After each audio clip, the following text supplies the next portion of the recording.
गांधी तीर्थ, निसर्गाच्या सानिध्यात महात्मा गांधींच्या जीवनावरील जगातील पहिले मल्टीमीडिया म्युझियम. आजच भेट द्या. गांधी तीर्थ, जैन हिल्स, जळगाव. अधिक माहितीसाठी www.gandhifoundation.net वर विजिट करा. आपल्या समोर जळगाव शहराच्या माजी महापौर जयश्रीताई महाजन यांनी आलेल्या सर्वांना संबोधित करावं अशी त्यांना विनंती करतो. महाराष्ट्राचे आराध्य दैवत छत्रपती शिवाजी महाराज यांना वंदन करते, यांना मानाचा मुद्रा करते. आई तुळजाभवानी यांच्या चरणी नतमस्तक होते. हिंदू हृदय सम्राट आदरणीय बाळासाहेब ठाकरे माईसाहेब यांना सुद्धा मी वंदन करते.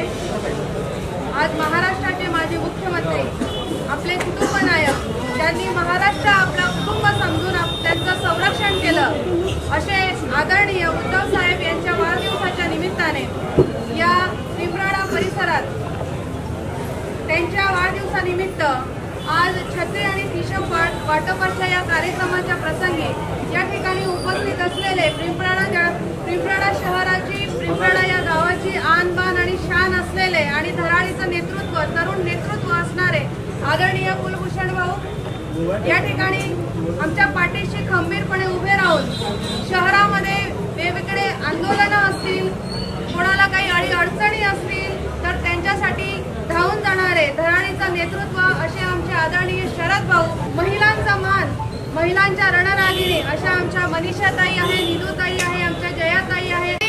शिवसेना उद्धव बाळासाहेब ठाकरे हा पक्षच मुळात असा आहे की तो 80% समाजकारण करतं आणि 20% राजकारण करतं.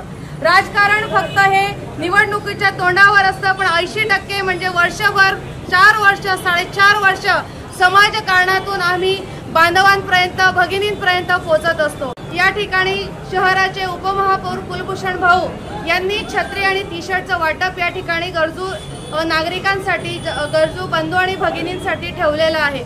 मला असं वाटतं कोविडमध्ये मुख्यमंत्री साहेबांनी जसं स्वतःला एक कवच बनवून आपल्या महाराष्ट्राचं संरक्षण केलं, तसं पावसापासून संरक्षण करण्यासाठी एक छत्रीचं वाटप म्हणजे एक संरक्षण आपलं पावसापासून व्हावं या हेतूने भाऊंनी या ठिकाणी हा कार्यक्रम या ठिकाणी आयोजित केलेला आहे. त्यामुळे आज आपण आजचा दिवस बघत आहोत. मला असं वाटतं आपण सगळ्यांनी या सगळ्या गोष्टी लक्षात ठेवल्या पाहिजे. 2.5 वर्षाचा कालावधी होता. 2.5 वर्षाच्या कालावधीमध्ये त्यांनी केलेलं कार्य हे आपल्याला अधोरेखित करून येणाऱ्या ज्या निवडणुका आहेत, आज फक्त निवडणुका आहेत म्हणून बऱ्याच योजना राबवल्या जात आहेत, त्याच्यासाठी निधीची तरतूद नाही. पण सगळ्यांचा आशीर्वाद त्यांच्या बरोबर राहावा आणि उद्धव साहेबांना दीर्घायुष्य मिळो, पुनश्च मुख्यमंत्री म्हणून आपल्या महाराष्ट्रावर राज करू आणि आपल्या महाराष्ट्राचा विकास हो ही ईश्वरचरणी प्रार्थना करते आणि या कार्यक्रमाला खूप खूप शुभेच्छा देऊन या ठिकाणी थांबते. धन्यवाद. जय हिंद, जय महाराष्ट्र. या ठिकाणी या कार्यक्रमाच्या निमित्ताने म्हणजेच महाराष्ट्र राज्याचे लाडके माजी मुख्यमंत्री व आमचे शिवसेनेचे पक्षप्रमुख कुटुंब नायक उद्धव साहेब बाळासाहेब ठाकरे यांना मी खरं तर आपल्या सर्वांच्या माध्यमातून या ठिकाणी वाढदिवसाच्या लाख लाख शुभेच्छा देतो. या ठिकाणी या कार्यक्रमाच्या माध्यमातून जो जनसामान्यांपर्यंत, प्रत्येक तळागाळातल्या प्रत्येक घटकापर्यंत काम करतो असे आमचे सर्वच या ठिकाणचे मंचावर उपस्थित असलेले मुलामुलाचे पदाधिकारी, या शहराच्या माजी महापौर जयश्रीताई महाजन, या शहराचे महानगर प्रमुख शिवसेनेचे शरद भाऊ तायडे, आमच्या महिला महानगर प्रमुख मनीषाताई, निलूताई, जयाताई, युवा सेनेचे जिल्हा प्रमुख पियुष दादा, दीपालीताई, अमित भाऊ, या ठिकाणी उपस्थित असलेले यश सपकाळे आणि माझ्या समोर उपस्थित असलेले सर्व माता भगिनी, माझे ज्येष्ठ श्रेष्ठ आणि युवक मित्रांनो, खरं तर आताच ताईंनी या ठिकाणी त्यांच्या मनोगतातून सांगितलं की शिवसेना हा एक पक्ष नसून हा एक विचार आहे, ही एक संघटना आहे जी सर्वसामान्यांसाठी, या समाजातल्या तळागाळातल्या प्रत्येक रंजलेल्या गांजलेल्या घटकासाठी या ठिकाणी काम करत असलेली एक संघटना आहे. आपण जर बघितलं असेल, जर कुठलं दवाखान्याचं काम असेल तर त्या ठिकाणी सर्वात पहिले धावून जाणारा आमचा शिवसैनिक असतो. कुणाला रक्त लागणार असेल तर त्या ठिकाणी सर्वात पहिले धावून जाणारा आमचा शिवसैनिक असतो. इतकंच नव्हे तर कुठल्या महिला माता भगिनींना, माझ्या युवक मित्रांना, या ठिकाणी शैक्षणिक क्षेत्रात शिकत असलेल्या विद्यार्थ्यांना जर मदत लागत असेल तर त्यांना निश्चितच त्या ठिकाणी आठवण होते ती आमच्या शिवसेनेची आणि आमच्या शिवसैनिकाची. या ठिकाणी या मागचं मोठं कारण आहे मित्रांनो, माता भगिनींनो. खरं तर ज्या वेळेस बाळासाहेबांनी या पक्षाची स्थापना केली आणि ही स्थापना करत असताना बाळासाहेबांनी एक विचार, एक ध्येय या ठिकाणी या शिवसैनिकांना मार्गदर्शन करत असताना, या ठिकाणी बाळकडू पाजत असताना दिलं, आणि ते म्हणजे की आपण समाजाचं देणं लागतो आणि या समाज भावनेतून आपण समाजासाठी काहीतरी केलं पाहिजे. मग त्या ठिकाणी आपल्याला नुसतं राजकारण नव्हे, हा पक्ष नसून, हे राजकारण करण्याचं एक ठिकाण नसून, आपण 80% समाजसेवा आणि 20% राजकारण या हेतू भावनेने या पक्ष संघटनेची स्थापना झाली. आणि निश्चितच आम्ही बाळासाहेबांच्या विचारांनी प्रेरित होऊन या ठिकाणी विद्यार्थी सेनेपासून काम करत आहोत. आपण या ठिकाणी बसलेल्या सर्वांनाच या ठिकाणी उपस्थित सर्व पदाधिकाऱ्यांची प्रचिती आहे. आपण ज्या ज्या वेळी आम्हाला हात दिलेला आहे, निश्चितच आम्ही सर्व पदाधिकाऱ्यांनी आपल्याला या ठिकाणी साथ देण्याचा यशस्वी प्रयत्न केलेला आहे. मग ते कुठल्याही परिस्थितीमध्ये आपल्या मूलभूत सुविधा असतील, आपल्या विद्यार्थ्यांची फीच्या संदर्भातले विषय असतील, आपल्या ठिकाणी रुग्णांच्या संदर्भातले, शुश्रूषा करण्याच्या संदर्भातले विषय असतील, प्रत्येकच ठिकाणी आमचे पदाधिकारी, आमचे शिवसैनिक या ठिकाणी धावून जात असतात. त्याचप्रमाणे या ठिकाणी बाळासाहेबांच्या विचारांचा वसा घेऊन या ठिकाणी आमचे पक्षप्रमुख आणि या ठिकाणचे आमचे युवा सेना प्रमुख, आमचे शिवसेना नेते आदित्य साहेब काम करत आहेत.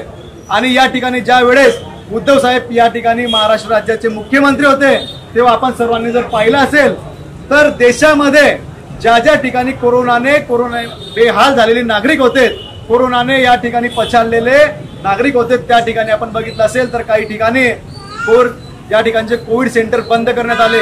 कोविडच्या आजाराने मयत झालेले प्रेत हे अक्षरशः नदीत फेकून देण्यात आले. काही त्या ठिकाणी बेवारसपणे फेकण्यात आले.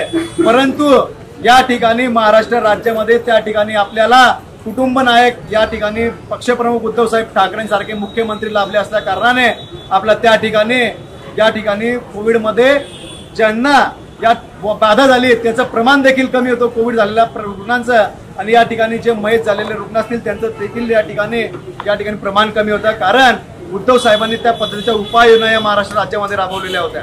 इतकंच नव्हे तर या राज्यामध्ये शेतकऱ्यांना ज्या दिवशी मुख्यमंत्री पदाची शपथ उद्धव साहेबांनी घेतली त्याच दिवशी उद्धव साहेबांनी या ठिकाणी जो कोणी शेतकरी म्हणजे आपला जगाचा पोशिंदा बळीराजा त्याला या ठिकाणी सरसकट 2 लाख रुपयाची कर्जमाफी करण्याचं काम या आमच्या उद्धव साहेबांनी घेतलं. इतकंच नव्हे तर शिक्षण क्षेत्रामध्ये क्रांती आणण्याचं काम उद्धव साहेबांनी केलं. IAS अकॅडमी बाळासाहेब ठाकरे यांच्या नावाने उघडण्याचं, गोरगरीब विद्यार्थ्यांना उच्च शिक्षण, गुणवत्तापूर्वक शिक्षण घेता यावं म्हणून बाळासाहेब ठाकरे यांच्या नावाने IAS अकॅडमी या ठिकाणी उघडली. त्या माध्यमातून अनेक विद्यार्थी गुणवत्तापूर्वक शिक्षक घेऊन IAS झाले. इतकंच नव्हे तर अनेक घटकांसाठी या ठिकाणी उद्धव साहेब आज महाराष्ट्रामध्ये काम करत आहेत. निश्चितच येणाऱ्या काळामध्ये आपल्या सर्वांच्या माध्यमातून आपल्या सर्व माता भगिनी, युवक, या ठिकाणचे ज्येष्ठ नागरिकांच्या आशीर्वादातून निश्चितच या ठिकाणी पुढे देखील महाराष्ट्राच्या मुख्यमंत्री पदावरती उद्धव साहेब विराजमान होतील ही मी या ठिकाणी आपल्या सर्वांच्या माध्यमातून आता आम्हाला याची खात्री झालेली आहे. आम्हाला या ठिकाणी आपण जे आश्वस्त केले त्याच्या माध्यमातून आम्हाला या ठिकाणी उद्धव साहेबांचे हात बळकट करण्यासाठी आम्हाला सर्वांना येणाऱ्या काळामध्ये आशीर्वाद देणार याची देखील आम्हाला खात्री आहे. या ठिकाणी समाजाचं देणं लागतं या हेतू भावनेतून आपण आज या ठिकाणी पावसामध्ये काही आमच्या माता भगिनी असतील, आमचे महिला वर्ग असतील, काही आमचे ज्येष्ठ असतील, त्यांना जाण्यासाठी पावसामध्ये भिजतात आणि त्याच्याने ते त्या ठिकाणी भिजू नये म्हणून या ठिकाणी आम्ही त्यांना आज छत्री वाटप करत आहेत. काही या ठिकाणचे युवक असतील, काही या ठिकाणचे लोक असतील, मजूर असतील, त्यांना या ठिकाणी टी-शर्ट वाटप करण्यात येत आहे. आणि याच बरोबरीने युवा सेनेच्या माध्यमातून युवा सेनेच्या कार्यकर्ते, युवा सेनेचे पियुष भाऊ असतील, त्यांची सर्व टीम असेल, यांच्या माध्यमातून आपण जे शालेय विद्यार्थ्यांसाठी काम करत असतो, शिक्षण क्षेत्रातल्या लोकांसाठी काम करत असतो, त्यांच्या माध्यमातून या ठिकाणी शैक्षणिक किटचे दप्तर असतील, पेन्सिल असतील, फोटोरबर असतील किंवा जे कोणते शैक्षणिक साहित्य लागतं ते वाटपाचा या ठिकाणी कार्यक्रम या ठिकाणी आयोजित करण्यात आलेला आहे. निश्चितच आपल्या सर्वांना या ठिकाणी आपण या ठिकाणी उपस्थित झाला म्हणून सर्वांचे या ठिकाणी धन्यवाद व्यक्त करतो आणि थांबतो. जय हिंद, जय महाराष्ट्र.